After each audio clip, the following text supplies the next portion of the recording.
3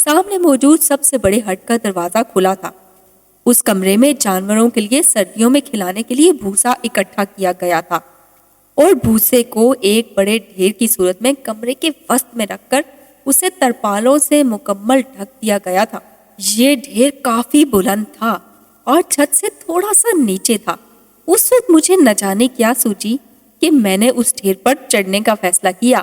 میں یہ دیکھنا چاہتی تھی کہ میں اس چوٹی کے چھت کو چھو سکتی ہوں یا نہیں، اور یوں میں ایک طرف سے بھوسے کے ڈھیر کے اوپر چڑھنا شروع ہو گئی۔ چوٹی پر چڑھ کے میں نے چھت کو چھوا ہی تھا کہ دائیں جانب سے ابھرنے والی کچھ عجیب آوازوں سے کمرے پر چھائی خاموشی ٹوٹ گئی۔ ایسا لگ رہا تھا جیسے کوئی جانور اپنے ناخنوں سے لکڑی کو کریت رہا ہو۔ میں نے تیزی سے چہرہ گھما کے اس کی جانب دیکھا تو ایک بھیانک منظر میری آنکھوں کے سامنے تھا۔ وہ جو کچھ بھی تھا دیوار کے ایک کونے میں سکڑا سمٹا دیوار کی جانب منہ کیے اپنے دونوں ہاتھوں سے دیوار کو کریت رہا تھا، اور اسی وجہ سے یہ مکروہ آوازیں پیدا ہو رہی تھیں۔ وہ مخلوق زردی مائل خاکی رنگ کی تھی، جس کا جسم انسان کی طرح تھا، مگر ایسے جیسے اس کے وجود میں گوشت کا ایک ریشہ بھی نہ تھا، بلکہ پیلی سی مردہ کھال جیسے ڈھانچے پر ہی لپیٹ دی گئی ہو۔ میں اس کے ریڑھ کی ہڈی کا ایک ایک موہرا دیکھ سکتی تھی۔ یہ منظر اتنا مکروہ تھا کہ مجھے بے اختیار ابکائی آ گئی۔